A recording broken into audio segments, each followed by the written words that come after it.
Season 1 of Bridgerton left audiences buzzing. As they speculate about what's next, here's who fans think triumphed, or failed, in the first season. With Season 1 of Bridgerton over, audiences have been left to wonder what's to come for the impending Season 2. With all the pieces set for the upcoming stories, and with a series of books offering possible directions, fans are eager to know how the stories will match or diverge from their speculations. 10. Loser, Colin Bridgerton. Sweet but immature Colin spends most of the season trying to win Marina Thompson's heart, however, he finds himself deceived by her. He proposes and even intends to marry her until he discovers the truth. Colin learns a lesson and he'll surely be more careful in his future engagements.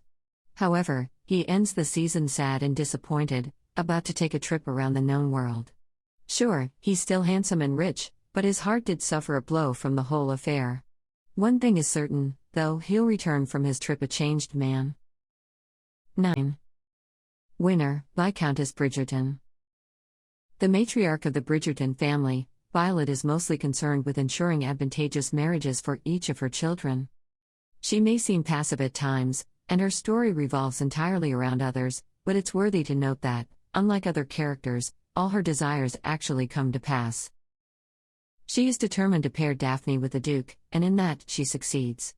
She also wants Anthony to abandon his affair with opera singer Sienna Rosso, and instead focus on his role as head of the family. That too happens, albeit without intervention from her. By the end of the season, she's preparing Eloise for her debut, excited to make a lady out of her. 8. Loser, Prince Frederick. A charming and sweet prince, Frederick wants to marry a charming and sweet princess. He has a small courtship with Cressida Cooper, before turning his attentions to Daphne Bridgerton. He becomes attached to her, and even intends to propose, that is until Simon and Daphne admit their feelings for each other and get carried away by passion. Frederick is understanding and respectful of Daphne's choice and even puts a proper ending to their courtship. He then goes back to Prussia, disheartened at his failure to win her heart, to the great disappointment of the Queen, who wants him to fight for Daphne's hand. 7. Winner, Lady Danbury. Sharp and wise, Lady Danbury often knows what's better for everyone, even if they themselves don't. She's tough and unafraid to speak her mind, something that makes her somewhat of a fearsome figure in the ton. Throughout the 8 episodes, Lady Danbury navigates high society with poise and intelligence. She cleverly moves the pieces across the board, thus setting up the events that are to come. She provides clever advice and strong moral support to both Daphne and Simon. In the end, her efforts are rewarded. The young couple marries, and they even have a child together, a boy in whose life Lady Danbury will certainly have a big presence. 6. Loser, Anthony Bridgerton. The head of the Bridgerton household, Anthony resents the role he's supposed to play, which leads him to perform it in a less than desirable way. His inexperience makes him commit some truly egregious mistakes, and he is seen constantly learning along the way. His affair with Sienna also ends badly, leaving him quite devastated.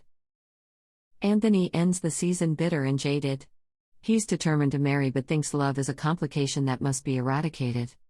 Fans of the book series know he eventually gets his happy ending, but at least at the start of Season 2, Anthony will be angrier and more intolerant than he already was. 5.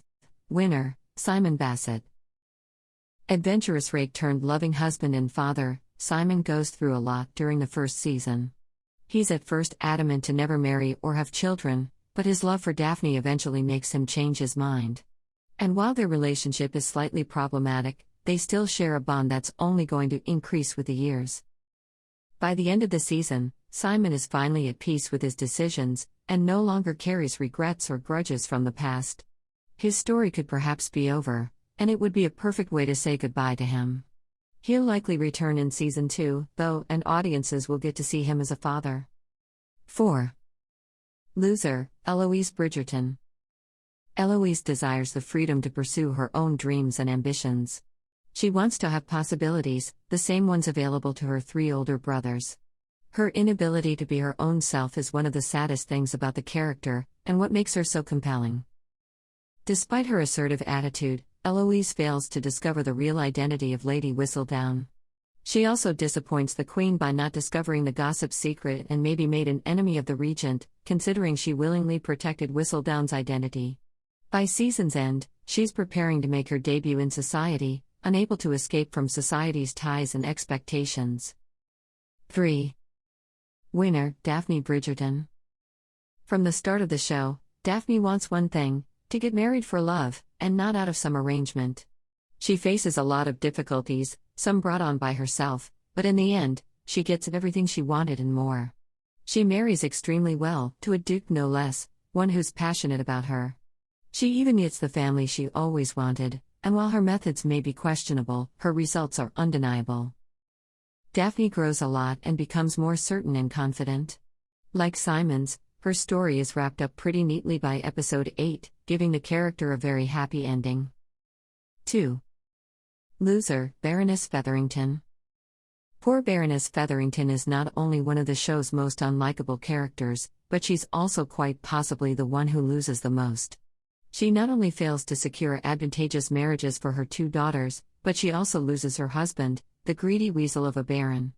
She ends the season as a social pariah with the prospect of becoming homeless as, per custom in Regency-era London, her house is inherited by the closest male relative. Baroness Featherington tries many schemes, and they all end up failing. Perhaps next season, she'll have more luck, because the first 8 episodes were definitely not her finest time. 1. Winner, Lady Whistledown. If there's an absolute winner in the show, it's the mysterious and alluring Lady Whistledown. Admired and feared by society, she practically has London's high society eating in the palm of her hands.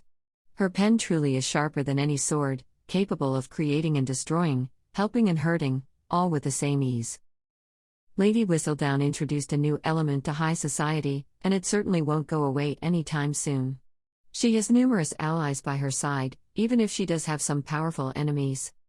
But even so, she's made it her business to know everything about everyone, and by the season's end, business is booming.